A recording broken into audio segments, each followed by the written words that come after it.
Nakakagulat man na makita ito sa kanyang panaginip. Inaasahan niyang ito ay magkakatotoo. Bago kasi umalis ang kanyang maestro, inihabili nito sa kanya ang mga magiging senyales ng kanyang pagbabalik. Kaya kinabukasan nun, hindi na muna siya nagtanggap ng mga pasyente. Ang ginawa nila, inihanda nila ang kanilang tahanan para sa pagbabalik ng Divino. Nang marinig ni Tandang Agosto ang kanyang sinabi, wala itong naramdaman kundi ang matinding pagkagulat sa mga bagay na kanyang narinig. Nababahala man, pilit nitong sinunod ang kanyang pakiusap. Makalipas ang 3 araw, naihanda na nila ang tahanan. At para naman maipagpatuloy ang pagtulong sa kapwa, hapon-hapon bumababa sila ng magkasama para maghanap ng matutulungan. At habang ginagawa nila ito, marami silang taong nakikilala at nagiging kaibigan. Pagsapit ng gabi ng pagdating ng Divino, tahimik nila itong hinintay sa labas ng bahay. Pagtungtong ng hating gabi, biglang lumiwanag ang paligid, kasabay ng pagbukas ng lagusan sa harapan mismo ng pintuan ng kanilang tahanan. At sa isang kisap mata, lumabas doon ng matandang Dibinong kapisanan ng mga tagapangalaga ng pangalan ng Tiyor. Pagsilay dito ni Tandang Agosto, hindi nito halos maisip kung ano magiging reaksyon niya sa mga bagay na kanyang nakikita. Maya-maya pa, nang magpang-abot ang paningin nila, kaswal lang siya nitong nginitian habang mahinahon nitong nagwiwika ng, "Kumusta ka, mangkukulam ng pusa? Natutuwa ako dahil naging magkaibigan kayo ng aking disipulo. Maski ako hindi ito inaasahan. Tayo na, pumasok na tayo sa loob at marami pa tayong pag-uusapan." Sa sobrang hiwaga ng boses nito, natulala na lang yung mangkukulam at agad nila itong sinundan. Pagpasok nila sa loob ng bahay, sumalubong sa Divino ang mga nilalang na naging katuwang nila sa tahanan. Bawat isa sa mga ito, nagpapakita ng kanilang pagrespeto. May mga inihandaring regalo ang mga nilalang, pagpapakita ng kanilang kagalakan. At pagkatapos ng mahaba-habang kumustahan, tsaka nito inilahad sa kanya ang totoong pakay nito. "Sigma, kailangan ko nang bawiin sa iyo ang lahat ng pangalan ng Tiyor. Hindi ito maaaring manatili sa iisang tao dahil magdudulot ito ng kapahamakan at peligro sa buhay mo. Kailanmay hindi ka matatahimik, kaya ang gusto ko, palayain ka na sa responsibilidad na ito. Tapos na ang laban, Sigma, kaya gusto ko na mabuhay ka ng payapa, kagaya ng iba. Gayunpaman huwag kang mag-alala, sapagkat taon-taon kitang dadalawin. Ganon din sa'yo, mangkukulam ng pusa." Nang marinig nila ang sinabi nito, bahagya silang nagkatinginan. Kalaunan, kagaya ng inaasahan ng Divino, ibinigay nila ang mga pangalan ng Tiyor na kanilang itinatago. Kabilang sa mga ito, ang sabog-sabog na pangalan na minsang hawak ni Tandang Agosto. Lahat yon ibinigay nila at wala silang itinira na kahit isa.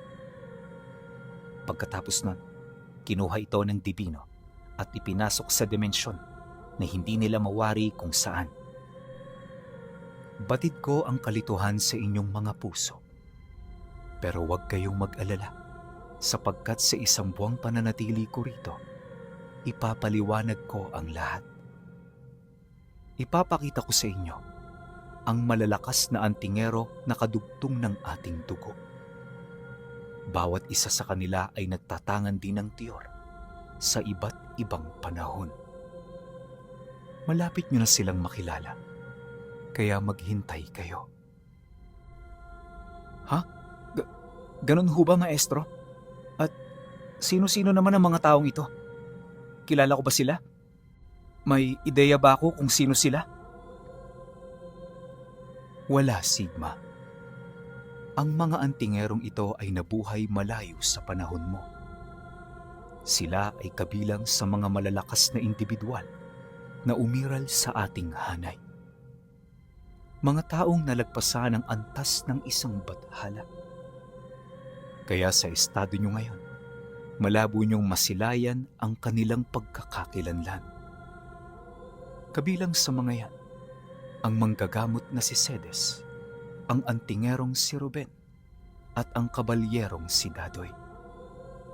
Marami pa silang kasama, at yung iba mga makakaliwang ginagamit ang karunungan para sa kabutihan at interes ng nakararami. Naalala ko tuloy si Dario. Minsan na kayong nagkita, hindi ba?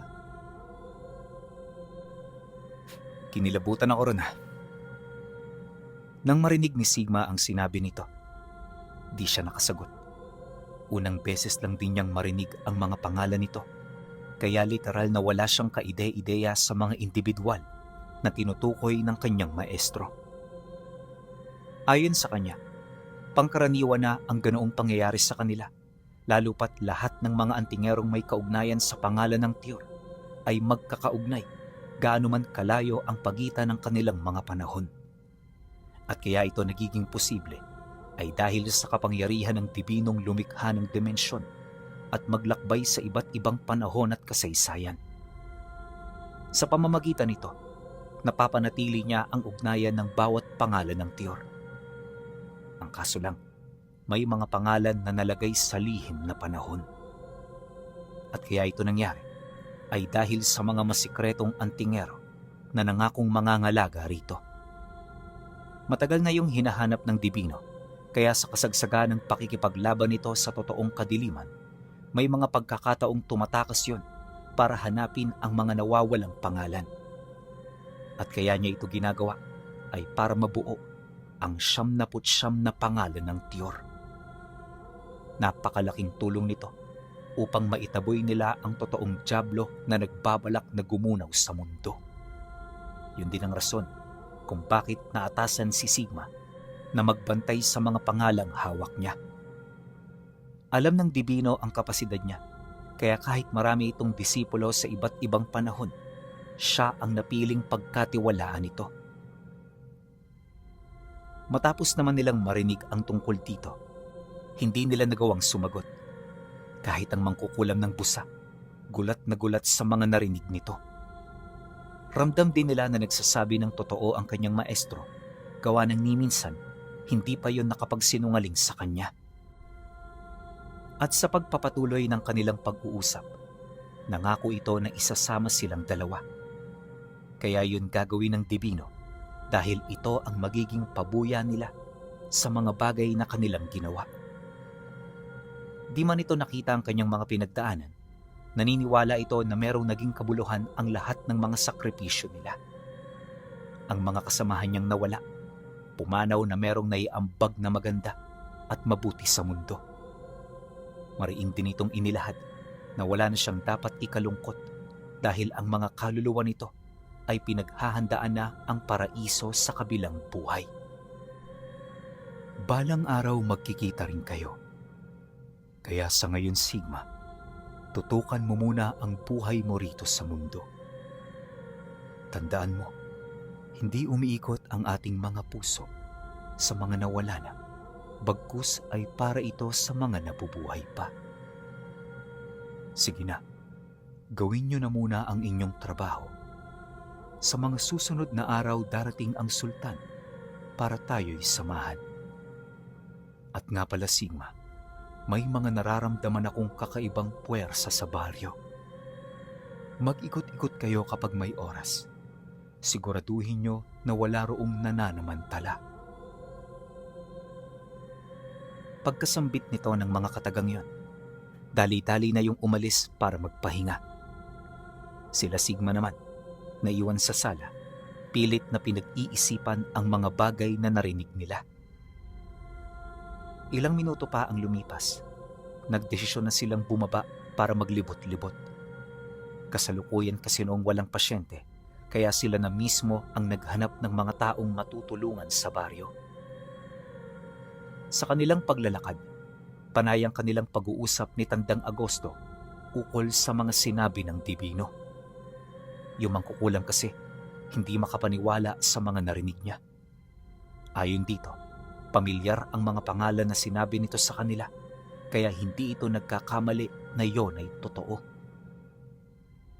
Pagtatapat pa nito na, may mga koneksyon siyang nakapagsabi ukol sa isang matandang babaeng nagngangalang Cedes. Hindi nga lang naging malinaw ang lahat dahil lahat ng mga aswang na nakakaharap nito ay naglalaho na lamang na parabang hindi man lang ito umiral. Wala ring nakakaalam sa eksaktong abilidad ng taong yon dahil nga sa lahat ng nakalaban nito ay hindi na nakakauwi para magbahagi ng kanilang mga kwento. Nang marinig naman ito ni Sigma, napangiti lang naman siya habang sumasagot dito ng, "Hayaan mo na yun, Manoy. Kapatid natin siya sa paniniwala, kaya wala kang dapat na ikatakot sa kanya. Tayo na, unahin na muna natin ang ating mga gagawin." Dahil sa kanyang sinabi, mabilis nilang ipinagpatuloy ang kanilang paghahanap ng mga pasyente. Maglilimang oras din silang naglibot sa mga karatig lugar hanggang sa makilala nila ang pamilya ng mag-asawang si Guno at si Charing. Nakatira ang mga ito sa dulong parte ng sumunod na baryo, kaya hindi nila yon kilala. Ito rin ang unang pagkakataon na nakita nila ito, lalo pat ni minsan, hindi yon tumungo sa kanilang lugar para magpagamot. Akala ni Sigma, isang simpleng sakit lang ang dinadala ng mahal nito sa buhay, pero nagulat na lamang siya nang madiskubre nilang yon ang pinakamatinding sakit na magagamot nila sa loob ng ilang taon. Kahit si Tandang Agosto, nagulat sa mga nakita nila. Ayon kay Sigma, batang lalaking nasa edad 17 anyos ang kanilang naging pasyente. Magdadalawang taon na itong nasa ganoong karamdaman at sa estado nito, parang hindi na yon magtatagal. Kahit nga siya, ganon kaagad ang naisip, pero sa kabila nun di siya nagpahalata. At para maunawaan ang kalagayan ng bata, may hinahon niyang tinanong ang mga magulang nito. Nais nilang malaman kung ano nangyari rito bago yun malugmok sa ganoong karamdaman. Inalam din nila ang mga taong palagi nitong kasama at mga lugar na madalas nitong puntahan. Pagkarinig naman ni Guno sa kanyang sinabi, agad itong nagkwento. "Ang anak ho naming yan, bibo noon. Palalaro, palakaibigan, at mahilig pumunta kung saan. Isang buwan bago magkaroon ng senyalis ang kanyang sakit, madalas siya magpaalam sa amin na pupunta sa pinsan niya. Nasa bundok ang bahay nun at medyo malayo mula rito. Kahit papano panatag naman kami ng asawa ko dahil nga kamag-anak namin yung palagi niyang binibisita. Pero pagkaraan ng ilang linggo, nagsimula nang sumakit ang tiyan niya hanggang sa tumamlay na ng tuluyan ang kanyang katawan. Marami kaming ginawa at pinainom sa kanya dahil ang akala nga namin simpleng sakit lang hanggang sa tumagal na at hindi na naagapan. Sabi ng mga albularyong tumingin dito, bumaw na sa kanyang katawan ng sakit. Kaya magagawa na lang namin, maibsan ito ng paunti-unti. Pero hindi na raw siya tuluyang gagaling." Maliho ang sinabi ng mga manggagamot sa inyo. May pag-asa pa ang anak ninyo, pero hindi nila yun alam. Nagsasalita sila mula sa kanilang kamangmangan, kaya umabot ang sakit niya sa suktulan. Pero wag ho kayo mag-alala, tutulungan namin siya. Bigyan niyo kami ng ilang araw at tutuparin namin ang aming mga pangako sa kanya at sa inyo ng mga magulang niya. Sa ngayon, gusto kong samahan niyo kami sa bahay ng pinsan niya. Kakausapin ko lang mga kadugo ninyo na may kagagawa ng kalbaryong ito. Nang marinig nito ang kanyang sinabi, agad naman yung tumango. Sa kanilang paglalakad, nalaman nila Sigma na may matagal na palang alitan ng dalawa. Yun nga lang, hindi nito naisip na sa kanilang anak mapupunta ang galit nito. Inaakala kasi nito na labas ang mga bata sa kanilang mga alitan. Ganon din kasi ang ginagawa niya, kaya medyo nagpakakampante siya. Inilahad din ito na maraming beses na siya roong nagmakaawa pero hindi siya nito pinakinggan. At ang palagi nitong sinasabi, wala yung alam sa mga pangyayari. Kaya kalaunan, nanawa na rin itong si Guno hanggang sa hinayaan na lamang niya na magdusa ang anak niya nang wala siyang ginagawa. Dahil sa sinabi nito, nagdulot ito ng galit sa puso ni Sigma. At paunti-unti, muli na naman niyang naalala ang sakripisyo ng mga kadugo niya para sa kinabukasan ng lahat.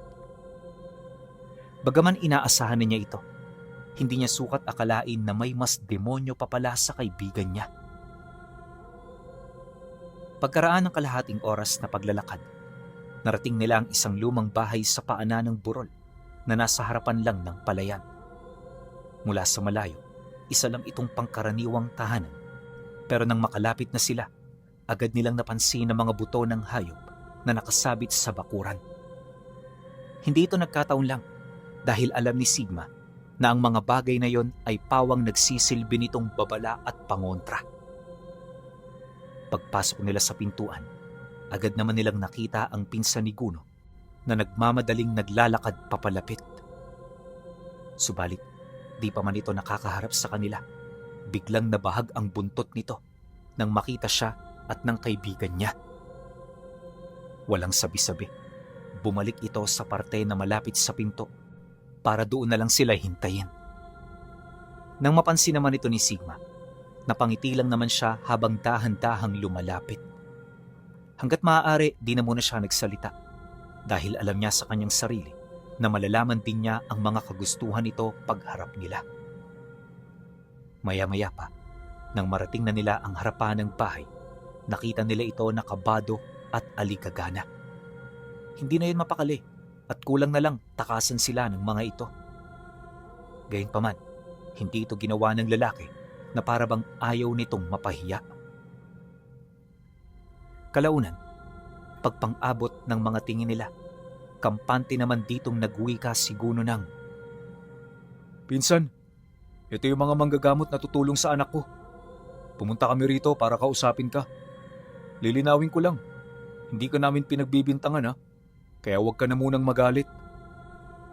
Nang marinig ito ng lalaki, kita nila ang pagkunot ng noo nito.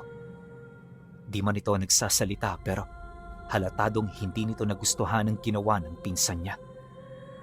Maya-maya pa, sumagot ito rito ng, "Ikaw talaga oh, kung sino-sino na lang dinadala mo rito. Alam ko na noon pa, ako na ang pinaghihinalaan mo sa nangyari sa anak mo. Pasensya ka na rin Guno pero hindi ako magsasawang itanggi ang iyong mga paratang. At kahit anong gawin ninyo, wala kayo ritong malalaman." Nang marinig ito ni Sigma, ito na ang naging hudyat niya para panghimasukan ng pag-uusap ng dalawa. Inaasahan niya kasi na wala nang kabuluhan ang kanilang mga mapag-uusapan, lalo pat bawat isa sa kanila ay walang balak na magparaya. "Pasensya na sa panghihimasok ko pero hindi ba magpinsan kayo? Bakit parang galit ka? Bakit parang gusto mong tutulan ng pagtulong namin sa kanya?" Sa ganyang asal, posibleng may kaugnayan ka nga. "Pinagbibintangan mo ba ako?" "Oh, ikaw ang may sabi niyan. Hindi ako." Pagkasambit ni Sigma ng mga katagang yon, agad nakaramdam ang lalaki ng pagkasintak. Nung tumaas kasi ang boses niya, umapaw din sa kanyang balat ang kanyang presensya. Napakabigat nun para sa lalaki, sa puntong pagpawisan na ito ng malagkit na tubig. Hindi na rin ito napigilan ang pagbakas ng takot sa kanyang muka, sa punto na para na itong iiyak. Dahil sa pangyayari, dito na napilitang lumabas ang asawa nito na tahimik lang palang nakikinig sa likod ng pinto. At kaya yun alam ni Sigma ay dahil sa naisenyas na ito sa kanya ng kaibigan niya. Pagkaraan ng ilang minuto, nagkusa na itong humingi ng tawad. Ito nagsalita para sa kanyang asawa na parabang alam nito kung ano ang totoo nitong ginagawa. Makailang beses itong nagmakaawa sa kanila pero hindi yun pinagbigyan ni Sigma na parabang alam na niya na ito talaga ang pinagmumula ng karamdaman ng bata. Dahil sa ganoong sitwasyon, walang nagawa ang babae kundi ang manahimik. Binalaan din niya ito na sa oras na makialam pa, posibleng madama yon sa kanyang asawa. Kaya naman nang marinig ito ng babae, napilitan na itong manahimik. Kalaunan, nang magkakomprontahan na, sapilitan nilang ginalugad ang bahay para hanapin ang mga bagay na pinagmumula ng sakit nito. Sigurado si Sigma na meron itong tinatago sa lugar na yon upang panatilihin ang lakas ng sumpa mula sa ritual na kanyang nilikha. Pagpasok nila Tandang Agosto sa loob ng bahay, sinubukan silang pigilan ng mga anak nito pero hindi nila yon pinakinggan. Sa halip ang ginawa nila, itinulak nila ito papalabas hanggang sa wala na itong magawa. Matapos nun, malaya na nilang nagalugad ang kabuuan. Mula sa unang palapag, siniyasat nila ito ng maigi hanggang sa marating nila ang ikalawang palapag ng bahay. Pag-akyat nila rito, tumambad sa kanila ang kumpol na mga sakong may mga lamang bangkay. May mga bakas din ng simbolo mula sa ginamit nitong ritual na kung hindi sila nagkakamali, yon ang naging daluyan ng kapangyarihan ng mga nilalang. Base rin sa kanilang mga nasilayan, hindi mangkukulam ang mga ito, kundi purong mga mambabarang. Matagal na rin silang nasa ganoong larangan, kaya hindi malabong alam na nila ang lahat ng mga pamamaraan. Sa pagpapatuloy ng kanilang pagmamasid, nakita nila ang ilan pang mga labi ng taong itinatago ng mga ito.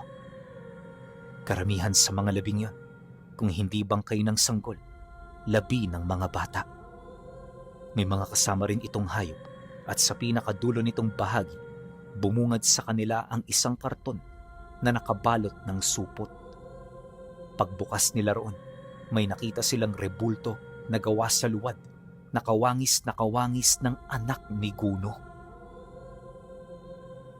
Nang masipat yon nila Sigma, alam nila na natagpuan na nila ang kanilang hinahanap. Kaya naman walang sabi-sabi, dali-dali nila itong ibinaba. Nang masipat naman yon ng pinsan nito, hindi ito nakapagsalita. Kalmado lang itong nakatingin sa kanila. Animoy wala itong kinalaman sa bagay na yon. Maya-maya pa, pagharap niya sa kinaroroonan nito, agad niya itong tinanong ukol sa bagay na kanilang nadiskubre. Wala ka na bang gustong sabihin? Kung wala na, sumama ka sa amin ng mahinahon. Ikaw lang ang aming kailangan dahil sa inyong lahat, ikaw lang naman ang nakakaalam sa aral ng pambabarang. Ibig sabihin nun, ikaw lang ang may kasalanan. Nang marinig ito ng lalaki, pilit itong nagdahilan. Kesyo, wala itong ideya sa sinasabi niya, gawa-gawa lang nila ang lahat ng yon at kung ano-ano pa. Subalit nang marinig ito ni Tandang Agosto, ito na mismo nagpatunay sa mga bagay na kanyang ginawa. Ipinaramdam din ito ang kapangyarihan ng isang totoong mangkukulam, kaya sa bandang huli, napilitan na itong sumuko.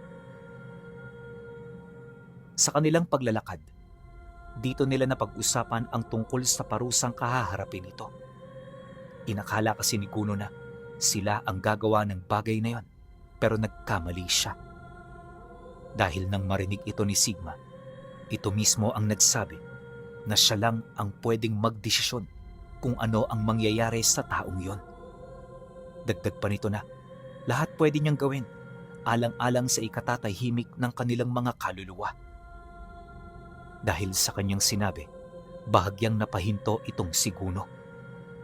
Ramdam niya na nag-iisip ito at anuman yon, posibleng may kaugnayan ito sa kanyang magiging desisyon.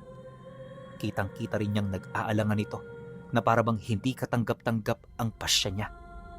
Ngunit kalaunan, nang makapagdesisyon na ito, tsaka yun nakiusap na kung maaari, ay mapag-usapan nila ito ng pribado. At nang marinig naman yun ni Sigma, hindi siya nagdalawang isip na sumang-ayon.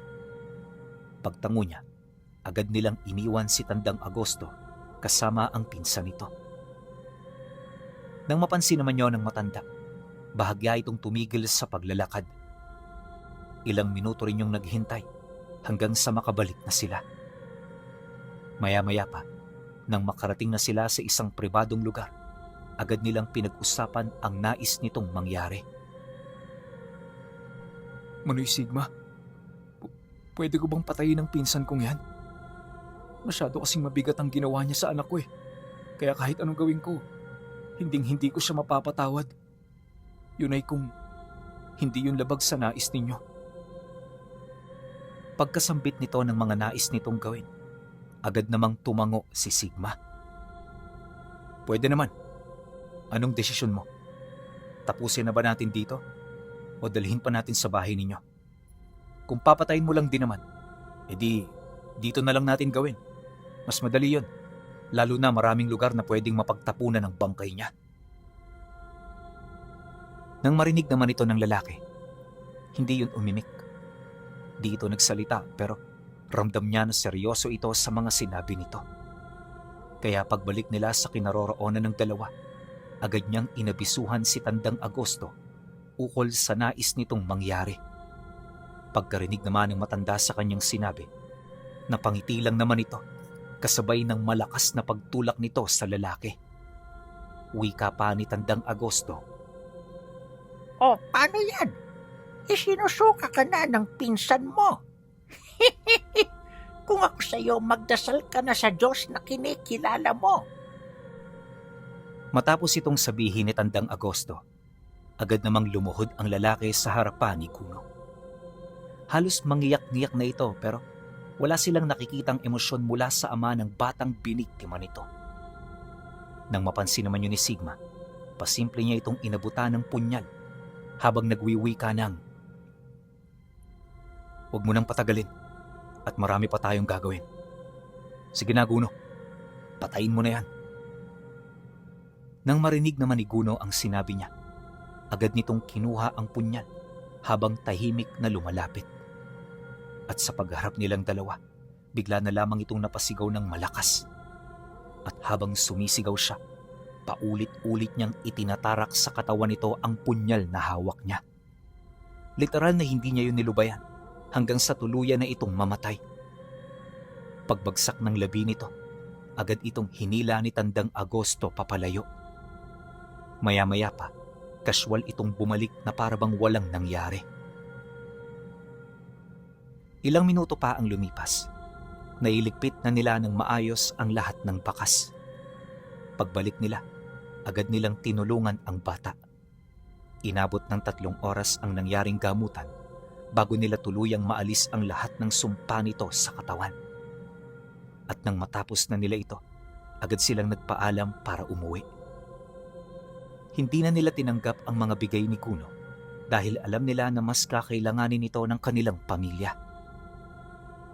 Pagbalik nila Sigma sa kanilang tahanan, nadatnan nila ang Divino na naghihintay sa labas ng bahay. May dala-dala itong kape at sa gilid naman ito ay ang maliit na lamparang nagbibigay liwanag mula sa kinaroroonan nito. Pagpang-abot ng kanilang tingin, agad itong tumayo at lumapit sa kanila. "Mukhang matindi ang pinagdaanan ninyo. Sigma, huwag na muna kayong pumasok. Samahan niyo ako sa paghihintay dahil malapit nang dumating ang sultan.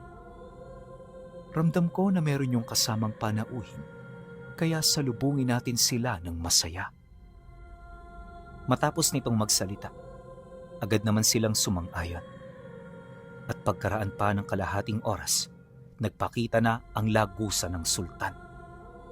Sa isang kisap mata, lumabas ito kasama ang isang lalaking hindi pamilyar sa kanila.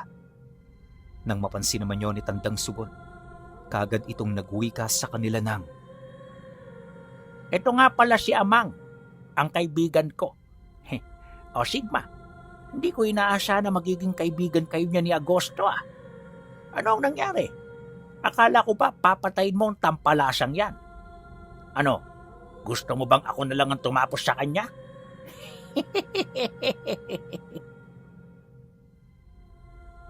Pagkasambit nito ng mga katagang yon, bigla namang napaluhod itong si Tandang Agosto. At sa harapan ng mga ito, humingi yun ng tawad sa lahat ng kanyang nagawa.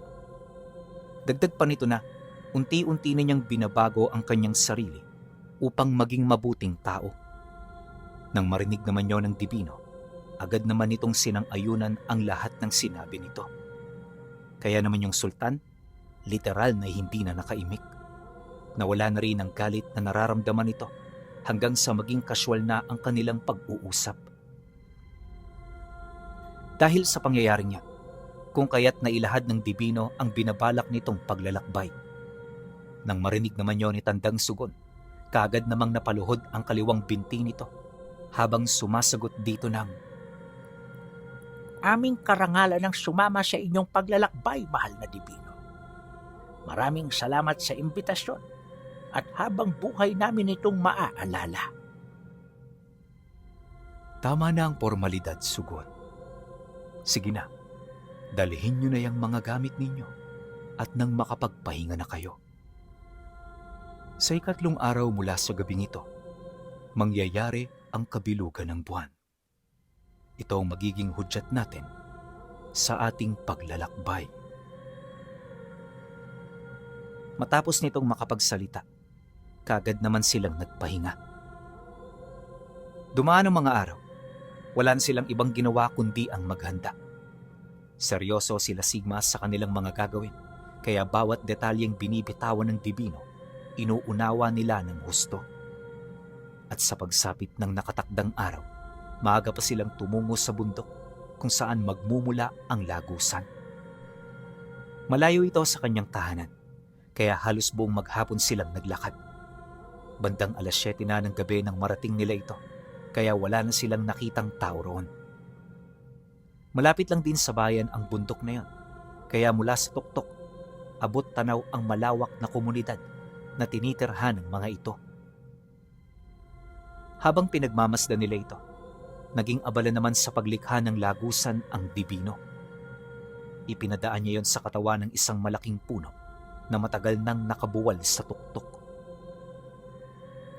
Pagkaraan ng kalahating oras, dito na unti-unting lumiwanag ang paligid, dulot ng mga alitaptap na nagsisikumpulan sa bawat parte nito. At pagkaraan lang ng ilang minuto, bumungad na nga sa kanila ang lagusan. Kakaiba ito sa lahat ng lagusang nakita nila dahil gawa sa ginto ang enerhiyang nagdudugtong sa mga panahong pupuntahan nila. Matapos naman nila yung masilayan, nilagyan sila ng bakod ng Dibino bago sila tumuloy sa loob nito. At sa isang kisap mata, nakita nila ang universo ng iba't ibang panahon. Minuto pa lamang ang nakakalipas pero pakiramdam ni Sigma, matagal na silang naroon. At sa pagtagal ng kanilang paglalakbay, pakiramdam niya ilang taon na ang nakakalipas. Nagpatuloy ang ganoong pangyayari hanggang sa makarating sila sa isang lugar na bago sa paningin niya. Gabi na nang makatagos sila rito, kaya hindi niya naaninag ang kabuuan ng lugar. Pagtungtong ng madaling araw, nakita nila ang isang bahay sa gilid ng palayan. Simple ang tahanang bumungad sa kanila at sa estado nito, alam na kaagad nila ang nakatira. Paglapit nila sa lugar, nakita nila ang isang lalaki na may nakapulupot na latigo sa bewang. Hindi niya gaanong maaninag yung mukha nito. Gawa ng kapag tinitingnan niya yon, para siyang nakatitig sa araw. Nandidilim ang kanyang paningin, tapos para siyang mabubulag. Kaya kahit gusto niya itong makita, pinili na lamang niyang yumuko. At habang nasa ganun siyang estado, si Tandang Agosto naman ay halos matusta na sa puwersa nito. Kada hakbang ng mangkukulam papalapit, nawawalan ito ng lakas hanggang sa mapaluhod na yon sa lupa. At nang mapansin ito ng Dibino, agad siya nitong nilapitan para alisin ang mga nakaraan niyang karunungan. Tumayo ka, Agosto. Manalig ka, sapagkat ang bawat nilalang ay may pagkakataon para magbago. Hindi ka na ang dating ikaw. Pinagbago ka na ng kabutihan ng loob mo. Tayo na, huwag kang matakot. Pagkasambit ng Dibino ng mga katagang ito, muling nakaramdam ng pag-asa si Tandang Agosto. Nag-aalangan man, nagdesisyon siyang sundin ang nais nito. Pagkaraan ng ilang minuto, unti-unti nang nanumbalik ang kanyang lakas. Dahil dito, kung kaya't kaagad na rin siyang nakatayo. At sa paglalakad nila, wala na siyang naramdamang kahit na ano. Pagsilay naman dito ni Sigma, napangiti lang naman siya habang nagwiwika rito ng, "Kakaiba rin pala ang mga antingero sa ibang panahon, no? Hindi ko inaasahan na ganito sila kalalakas. Siguro kung katulad ko sila, hindi na sana aabot sa punto na mawawalan ako ng mga kadugo. Ay, tadhana nga naman. Sadyang mapaglaro." Matapos niyang makapagsalita, dali-dali naman silang lumapit. At nang marating na nila ang kinaroroonan ng lalaki, nanatili silang nakayuko. Hindi nila ito nakikita pero rinig na rinig nila ang tikas ng boses nito. Nagtagal lang sila roon ng ilang minuto pagkatapos ibigay ng Dibino ang pangalan ng Tiyor na nakasilid sa mahiwagang baul. At nang maisakatuparan na nila ito, muli silang naglakbay sa panahon. Maraming lugar ang pinuntahan nila Sigma, kabilang rito ang lugar nila Cedes at Gonzalo. Narating din nila ang lupain nila Filipo, maging ang tahanan nila Nonoy. Sa katagalan ng kanilang paglalakbay, napadpad sila sa tuktok ng isang bundok na napapaligiran ng mga ulap. At mula sa bundok na yon, may nakita silang tahanang sadyang mahiwaga. Ayon sa Dibino, ang tahanang nakikita nila ay ang bahay kung saan ito isinilang.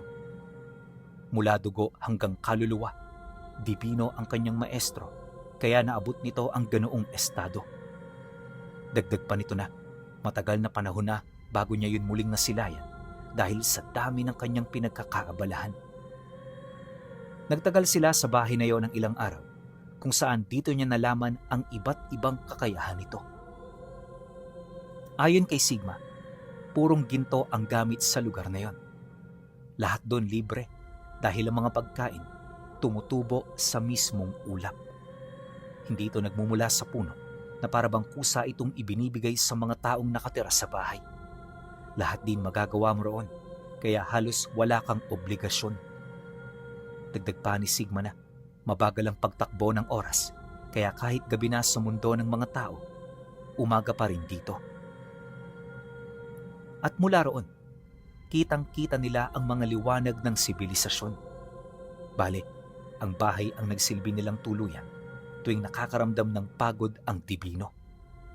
Makailang beses din silang nagpabalik-balik sa mga tahanan ng mga taong nagtatanga ng Tiyor para kausapin ang mga ito.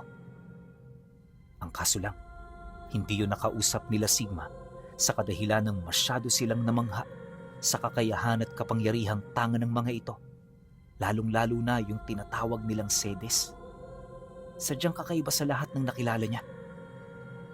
Nakilala rin nila ang pamangkin nitong si Dadoy, kung saan kagaya ng tiyahin nito, may burado ring pagmumuka. Ang naging klaro lang sa kanila, sila Badong, Filipo, Dario, at Teresa.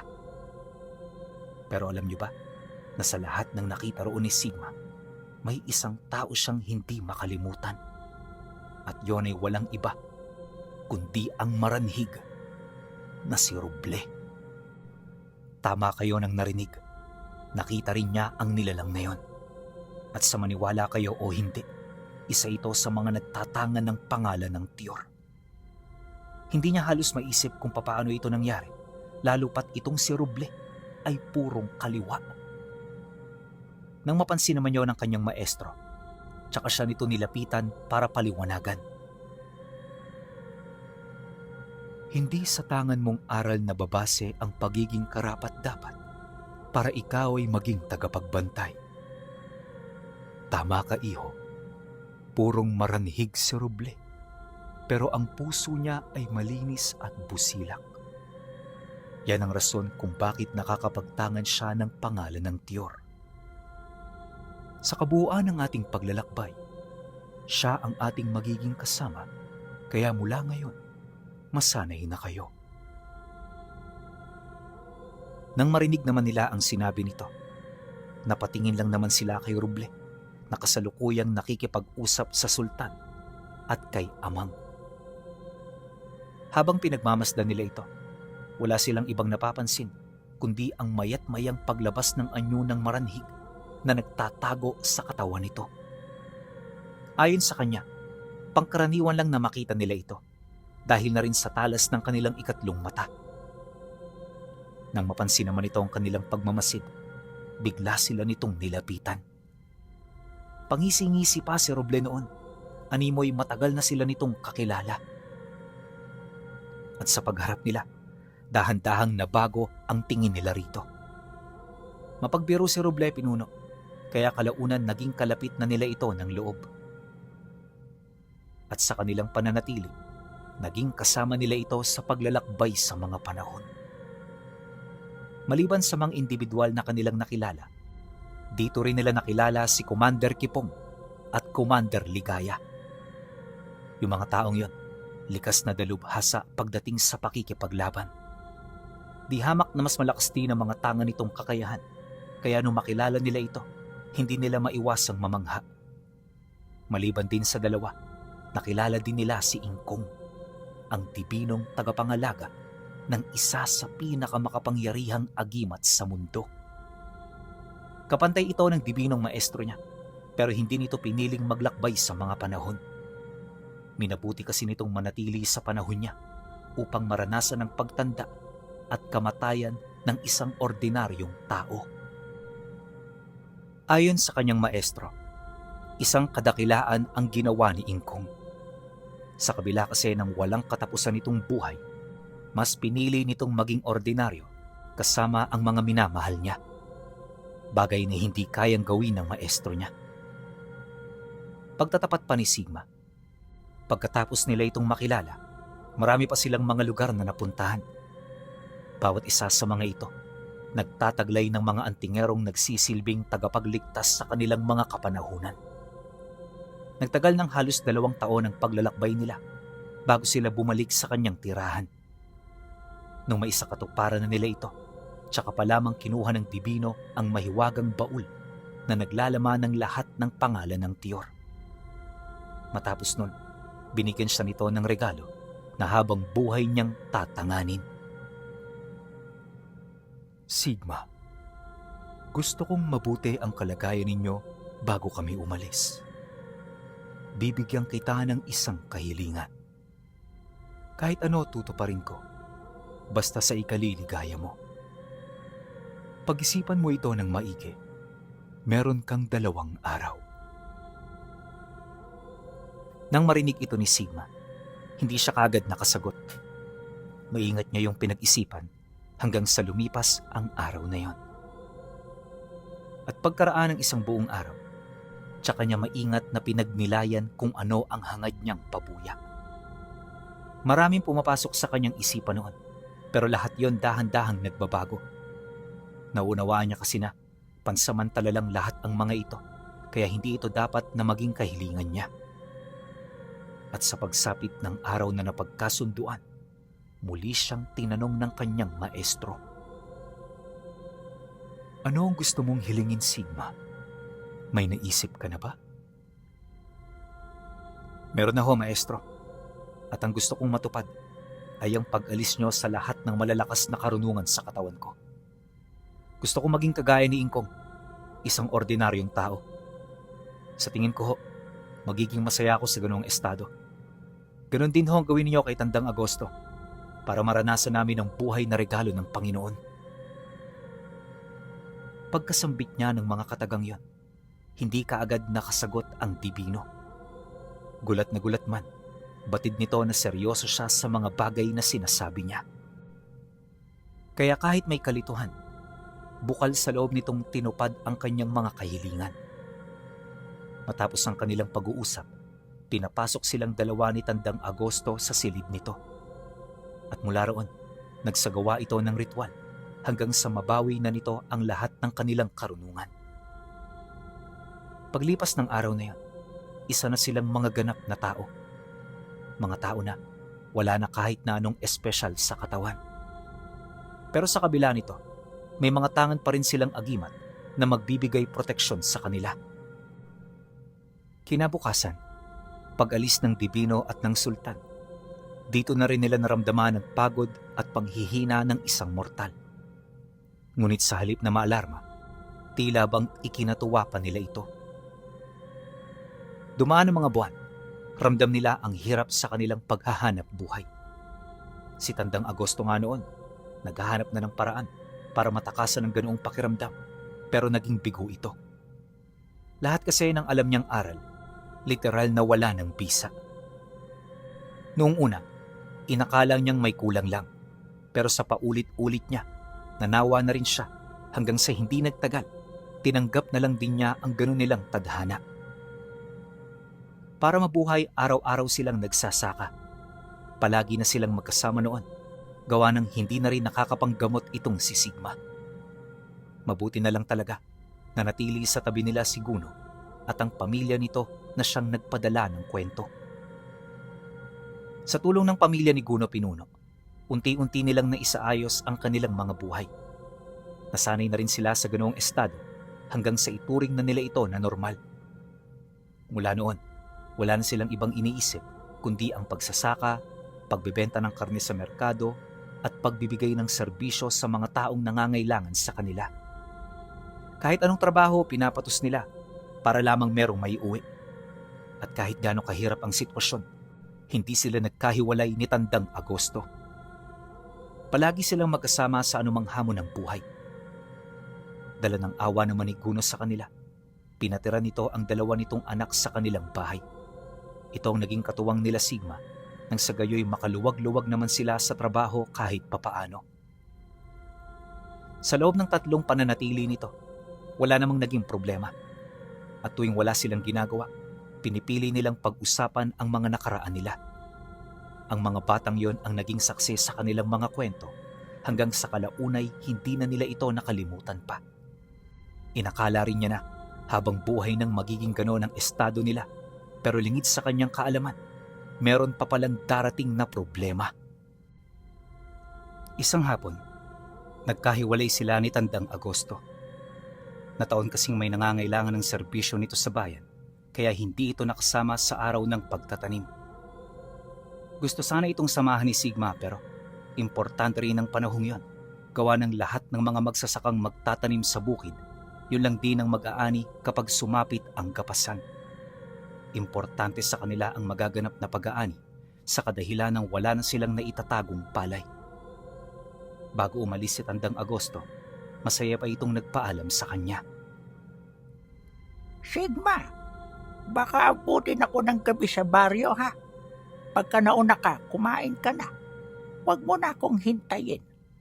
Abisuhan mo rin yung mga bata na kunin nila pag-uwi yung mga saging na nasa likod. Hinog na yon, kaya kailangan na natin yung pitasin. Sige ho, Manoy. Sasabihan ko sila. Mag-iingat kayo sa lakad ninyo ha. Pag hindi kaya, huwag nyo nang pilitin. Marami pa naman tayong mapagdidiskartihan eh. Kaya hindi nyo kailangan magpakamatay-matay sa trabaho. Alalahanin ho ninyo. Matanda na kayo. Kumbaga sa araw, papalubog na. Nang marinig naman ito ni Tandang Agosto, tumawa lang naman ito habang naghahanda. Pagkatapos ng kanilang pag-uusap, tsaka ito umalis bit-bit ang bayong at iilang gamit panggapas ng damo. May pinapagapas kasi ritong bakuran na halos kalahating ektarya ang laki. Nasa labas yun ng baryo nila, kaya medyo nag-aalala si Sigma. Gayunpaman, hindi na rin niya naisip pa na may mangyayaring hindi inaasahan. Pagtungtong ng hapon, di pa man siya nakakauwi, dumating si Guno sa palayan. Hingal na hingal ito at kahit malayo pa lang halatang nagmamadali na yung maghanap sa kanya. Dala ng kuryosidad, dali-dali siya roong nagpakita. At sa pagharap nila, kagad niya itong tinanong ukol sa kailangan nito. Hanggat maaari, naging malumanay din siya upang makapag-isip siya ng tama. Bakit Manoy Guno? Anong problema? Nang marinig ni Manoy Guno ang kanyang sinabi, kagad na bumukas sa mukha nito ang matinding takot at panlulumo. Sigma, yung matanda, patay na. Inatake siya sa puso habang gumagapas sa bakuran ng pinagtatrabahuhan niya. Hindi na siya dinala sa pagamutan dahil ayon sa mga nakakita, naghihingalo na ito nung nadatna nila. Pasensya ka na, Sigma. Hindi ko na ipaalam sa'yo kaagad. Dahil sa sinabi nito, biglang tumigil ang kanyang mundo. Hindi siya kaagad nakapagsalita, gawa ng ang pakiramdam niya, hindi totoo yung mga bagay na narinig niya. Ilang minuto niya pa yung pinag-isipan bago ito tuluyang maproseso ng kanyang utak. At nung maunawaan na niya ito, di na siya nagdalawang isip na bumaba ng baryo para makita ang kalagayan ng matanda. Pagdating nila sa lugar, nakita nila si Tandang Agosto na nakabulagta sa ilalim ng araw. Nasa gitnang bahagi ito ng mga damo kung saan yun gumapas. Nilagyan din nila ng dahon ng saging ang katawan nito para hindi yun makita ng mga dumaraan. Matapos naman niya yung masilayan, dali-dali niya itong nilapitan habang umiiyak. Mabuti na lang talaga, agad na humingi ng despensa ang pamilya na nag-utos sa matanda. Kaagad naman yung tinanggap ni Sigma, lalo pat naniniwala siya na walang may kasalanan sa pagkawala nito. At para makabawi ang pamilya, binigyan siya nito ng bagong hanap buhay. Tuwing anihan, may natatanggap din siyang bigas sa mga taong yon, alinsunod sa kanilang mga napag-usapan. Ngunit sa kabila nun, hindi pa rin maalis-alis ang kirot sa kanyang puso. Ilang taong dinala ni Sigma ang ganoong sakit hanggang sa magkapamilya na siya. Nung nakilala niya ang babaeng makakasama niya habang buhay, kahit papaano unti-unting nagbago ang kanyang pakiramdam. Tuluyan na rin niyang nakalimutan ng lahat magmula noong nagkaroon sila ng anak. At sa puntong yun pinuno, naging isang responsableng ama si Sigma. Kailan may hindi niya tinalikuran ang mga anak niya at hanggat kaya niya nagsasakripisyo siya. Naging mabuti rin siyang asawa, responsable at higit sa lahat, mapagbigay ng mga kailangan nila. Para tuluyang makalimot, nagdesisyon sila na manirahan sila sa bayan. Iniwan niya ang kanyang tahanan upang makapagbagong buhay. Mahirap ang naging proseso, pero kalaunan nabuo niya ang pamilya at buhay na inaasam niya. At magmula noon, naging tuloy-tuloy ang pamumuhay niya bilang isang ordinaryong tao. Malayo man sa dati, pero ni minsan wala siyang pinagsisihan. Alam niya kasi na lahat ng nangyari sa kanya ay parte ng kanyang tadhana. Ayon pa sa kanya, na nung lumalaki na ang mga anak niya, may mga pagkakataong nakakatagpo sila ng mga taong masasama ang dugo. Minsan nga dinadayo pa sila ng mga aswang, pero walang kahit isa sa mga ito ang umubra. Kahit kasi isa ng ganap na ordinaryong tao si Sigma, nakatatak na sa katawan niya kung ano ang gagawin sa mga ganoong sitwasyon. Malimit kapag may nangangaswang, nilalabas niya ito. Dahan-dahan niya itong hinahanap. At kapag nakita na niya ang nilalang na yon, tsaka niya ito aasintahin ng hawak niyang sibat. Madalas nakakaligtas ang mga ito, pero minsan may mga pagkakataong nakakatama siya. Ikinatuwa naman yun ni Sigma, gawa ng sa isip-isip niya. Hindi pa naman tuluyang nangangalawang ang abilidad niya. Akala niya nung una, hanggang doon na lang ang kaganapang mararanasan niya. Pero nung isilang ang bunso niyang anak, mas lalo silang binagsa ng mga nilalang ng kaliwa. Huli na nang malaman niya na ang batang yun pala ay may dugo ng isang dibino. Nung marinig niya ito sa albularyong kanilang kinonsultahan, di siya nagdalawang isip na maghanda. Alam niya sa kanyang sarili na hindi magtatapos sa pagpaparamdamang mga aswang dahil sa lahat ng mga nangyayari sa kanila. Naniniwala siya na may paparating na kalbaryo na kinakailangan niyang mapaghandaan kung ayaw niyang mawala ang kanyang pamilya sa kanya. Dahil dito, kung kaya't agad niyang sinariwa ang lahat ng kanyang mga nalalaman. Araw-araw tumatawid siya sa mga karatig lugar hindi para mag-ensayo, kundi para maghanap ng mga sangkap na magagamit. Isang buwan niya itong pinaghandaan hanggang sa tumungtong ang unang taon ng anak niyang yon. At sa pagsapit nito, nakakita siya ng mga aswang na dumayo sa lugar nila. Tao ang anyo nito, pero kitang-kita niya ang demonyong nagtatago sa ilalim nito. Nung matunugan niya ang pagdating ng mga nilalang, kaagad siyang nabahala. Ora mismo ipinagbigay alam niya ito sa pamilya ng asawa niya. At nung marinig naman yon ng ama, hindi ito nagdalawang isip na magbigay ng tulong sa kanila. Kasama ang mga kapatid at pamangkin nito, tumungo sila sa bahay nila Sigma upang alamin ang kasalukuyan nilang sitwasyon. Pagdating ng grupo, nadatnan siya nitong nag-aayos ng mga bakurang gawa sa purong kawayan. Matatalas ang mga dulo nito, tapos pahalang ang pagkakabao nito. Kagulat-gulat man yon sa kanyang mga kapitbahay, hindi niya pinansin ang opinyon ng mga ito. Para sa kanya, alam niya ang kanyang ginagawa, kaya hindi niya kailangan ng haka-haka ng ibang tao. Pagsilay naman niya sa mga kamag-anak ng asawa niya, dali-dali niya itong nilapitan habang seryosong nagwiwika ng, "Tay, kanina may dumaan na naman. Mabuti na lang nasa loob ang bata. Puntahan niyo po si Tio Dabing. Kanina niya pa kayo hinihintay." Nang marinig ito ng ama ng kanyang asawa, agad naman yung sumunod. Pag-alis nito, dali-dali naman siyang tinulungan ng mga tiyuhin nito. Hindi naging madali ang pag-aayos ng bakuran, pero sa tulong ng kanilang mga kadugo, natapos nila yon bago sumapit ang gabi. Pagtungtong ng 6:00, handa na ang lahat. Tahimik na rin silang nagmamasid sa mga nilalang na kanina pang umaaligid. Ayon kay Sigma, hindi lang tao ang kahinahinala, kundi pati mga hayop na medyo kakaiba sa paningin nila. Kahit hindi niya yun gaanong nakukumpirma, malakas ang kutob niya na yon ang mga nilalang na gustong kumuha sa anak niya. Kaya naman para mapanatili ang kaligtasan nito, itinago nila yon sa parte ng bahay kung saan hindi ito maaabot ng mga nilalang. Maaga rin nila yung pinatulog, nang sa gayoy di ito may istorbo ng kahit na anong ingay. Sa kanilang pagmamasid, bahagya naman silang nag-uusap tuwing sila'y may nakikitang dumaraan.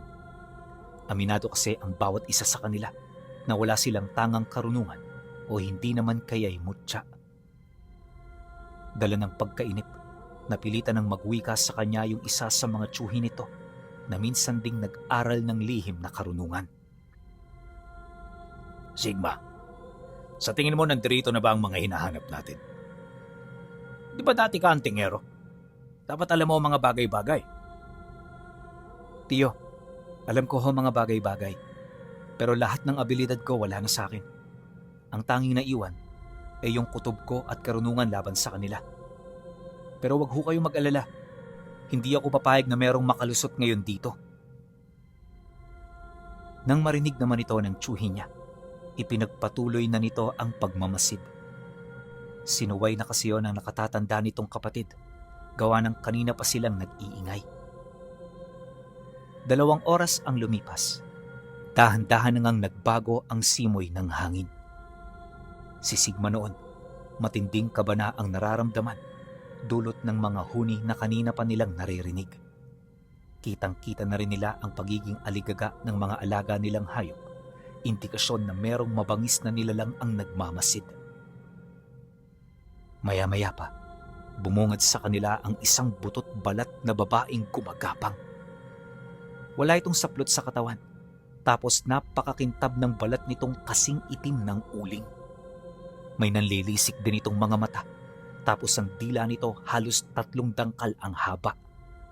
At habang gumagapang yon, humuhuni ito na parang ahas.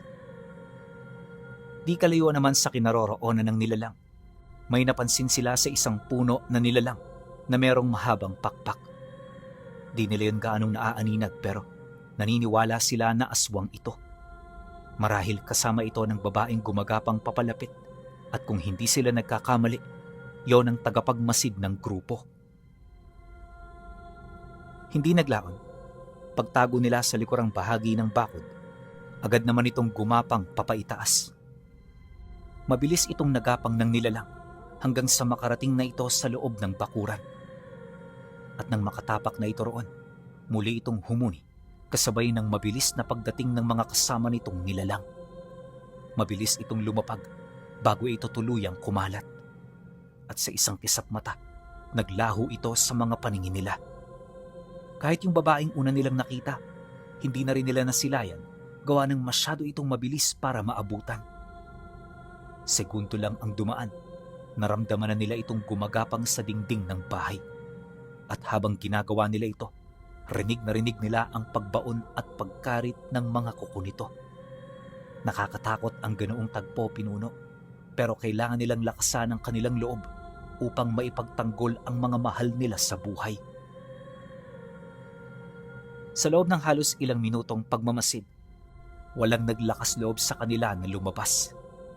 Lahat gusto manatili hanggang sa dito na siya nagdesisyon na kaharapin ang mga nilalang na yon. Alam ni Sigma na hindi ito matatapos kung ipagpapatuloy nila ang kanilang kaduwagan. Kaya kahit wala siyang kasama, naglakas loob siya. At nang mapansin niyo ng mga tsuhin niya, tila bang nakaramdam ito ng pagkahiya. Paunti-unti nawala ang takot ng mga ito at napalitan ng kagustuhan itong makipaglaban sa tabi niya. Naisip ng mga ito na kinakailangan nila itong gawin para maipagtanggol ang kanilang mga kadugong ginagambala ng mga nilalang. Paglabas nila ng bahay, wala silang nadatnang nilalang na gumagapang sa dingding. Ilang beses pa nila itong inikutan pero literal na naglaho ito na parang bula. Nung mapansin naman yun ni Sigma, dito siya nagkaroon ng kutob na baka nagsisikumpulan ito sa bubong ng bahay nila. Kaya naman walang sabi-sabi, agad niyang inutusan ng kanyang mga kasama na kunin ang hagdan sa likod. Pagpatong nila nito sa bubong, dali-dali siyang umakyat hanggang sa makita niya ang mga nilalang na gumagawa na roon ng butas. Walang sabi-sabi, agad niya itong sinigawan, sabay sunggab sa mga ito. Nag-iisa man, di siya nasindak dahil alam niya na magsisipulasan lang yun papalayo.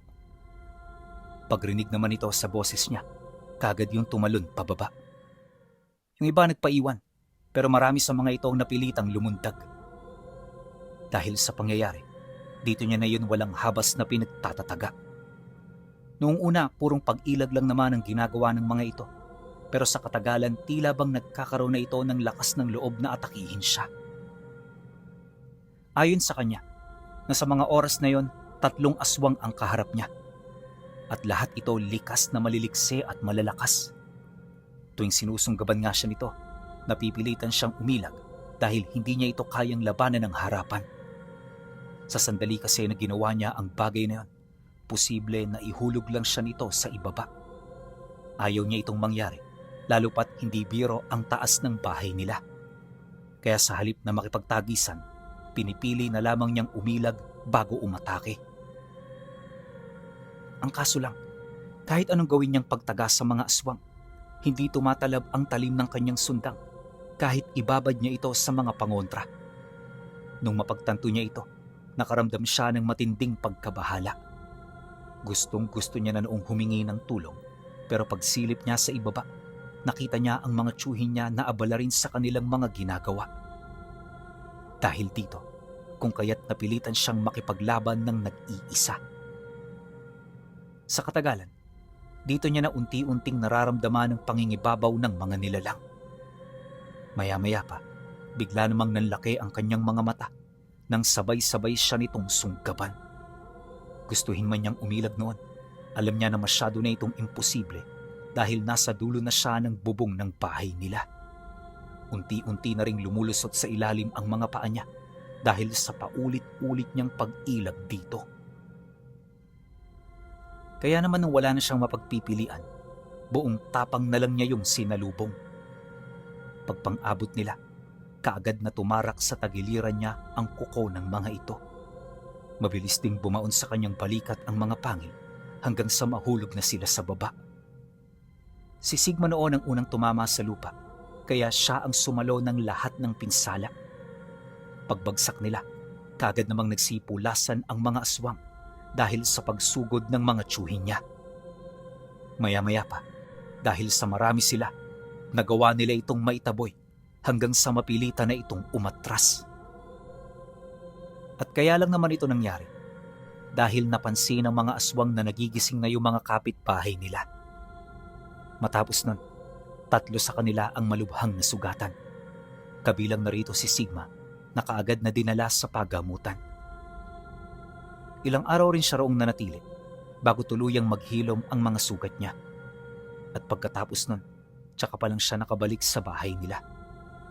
Dito niya narinig sa ama ng kinakasama niya na nung nawala siya, halos gabi-gabi silang sinasalakay ng mga nilalang. Hindi na rin sila nagtangkapang kalabanin ng mga ito. Sa halip ay nagpatulong na lang sila sa mga lihitimong antingero. Nang marinig naman yun ni Sigma, di na siya nagsalita. Nakakahiyaman kasing sabihin pero sa mga sandaling yun, iniinda niya pa rin ang 6 na sugat sa tagiliran niya. Dahil dito, kung kaya't mataas pa ang kanyang temperatura, di rin siya nakakakilos ng maayos, pero sa kabila nito, minarapat niya na umuwi. Pagtungtong ng gabi, nagpatuloy ang pagpaparamdam ng mga nilalang. Gabi-gabi itong nanghihimasok sa kanilang tahanan, animoy wala na itong katapusan. At habang nangyayari ito, nanatili lang naman si Sigma sa tabi ng kanyang pamilya. Pilit na iniisip kung ano ang gagawin niya, kung pagmamay-ari pa rin niya ang kapangyarihang isinuko niya. Labis na ang lalim noon ng galit niya, pero wala siyang magagawa kundi ang magtago kasama ng kanilang mga kadugo. Dumaan ang mga linggo, unti-unti nang nanghihina ang bawat isa dahil sa kawalan ng tulog. Meron na ring nagkakasakit at karamihan sa kanyang mga anak nakakaramdam na ng matinding takot at panghihina.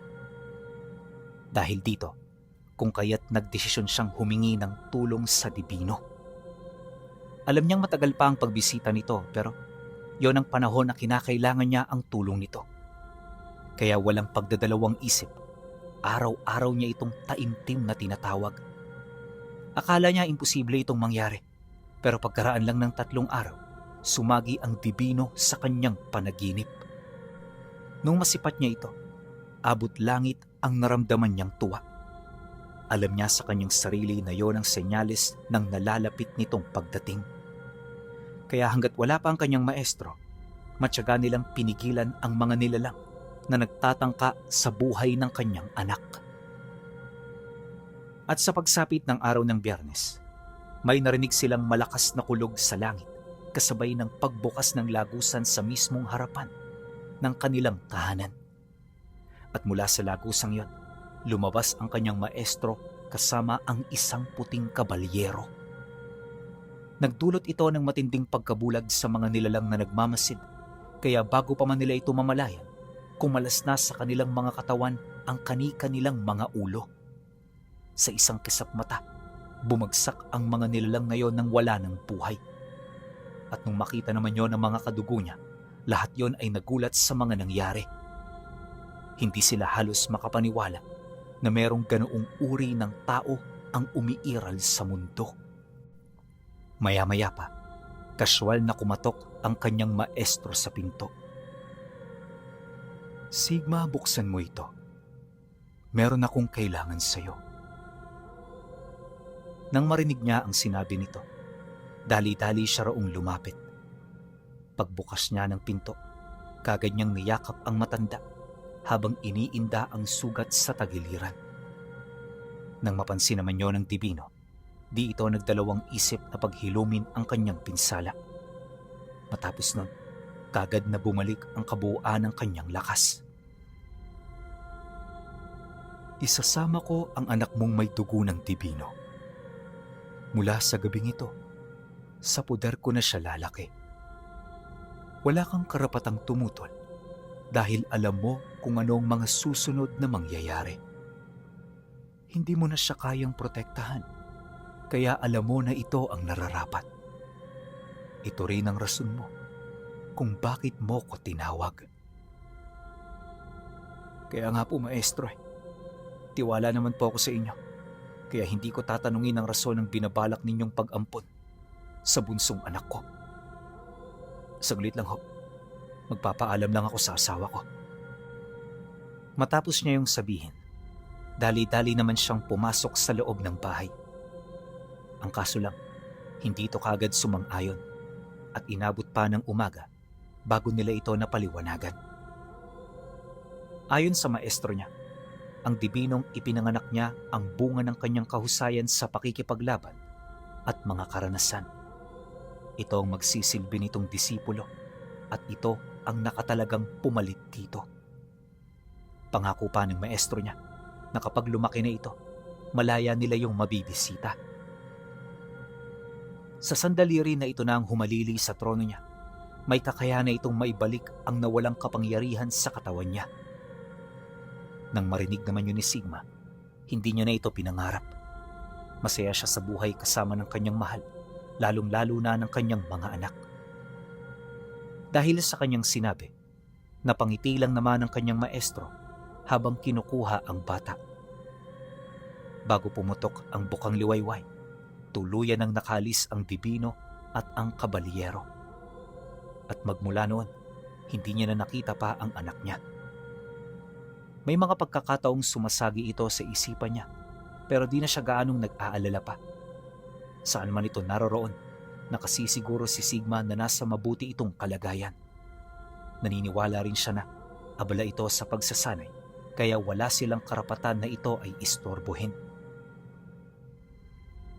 Magmula rin noong nawala ang anak niyang dibino, naging maayos na ang buhay niya. Kalaunan, nang tumanda na si Sigma, nanatiling sariwa pa rin sa kanyang alaala ang mukha ng anak niya. Umaasa na balang araw, muli niya itong makikita at mayayakap. Pero ang araw na yon ay masyado nang imposible na dumating. Batid niya na konti na lang ang nalalabi niyang oras, kaya ibinuhos niya ang lahat ng yon kasama ng kanyang mga mahal sa buhay. Ayon pa sa anak ng kaibigan niya, na kahit makakalimutin na si Sigma, may mga pagkakataong naaalala pa rin niya ang nakaraang buhay niya, lalong-lalo na nung muntik na niyang makumpleto ang 99 na pangalan ng Tiyor.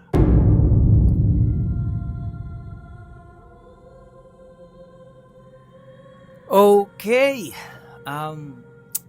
isa na namang napakagandang serye ang natapos dito sa ating channel. Alam ko na lahat kayo nalulungkot din, maski ako, sobrang lungkot na lungkot ako, pero sobrang hiwaga ng finale ng kwento na to. Kagaya ng sinabi ko sa inyo, doon pa lang sa episode 18, parang kakaiba na yung takbo ng kwento. Kita ninyo, sinuko ni Sigma lahat ng kagalingan niya, lahat ng alam niya, lahat ng karunungan niya, sinuko niya yon para mabuhay siya bilang isang ordinaryong tao. Bakit? Inaidol niya si Maestro Ingkong, ang nag-iisang maestro ni Lolo Ruben. Alam niyo, dun sa lahat ng mga binanggit, na mga nagtataglay din ng pangalan, alam ko meron parang mga hindi nabanggit pero syempre, kwento to ni Sigma, di ba? So highlight to ng buhay niya.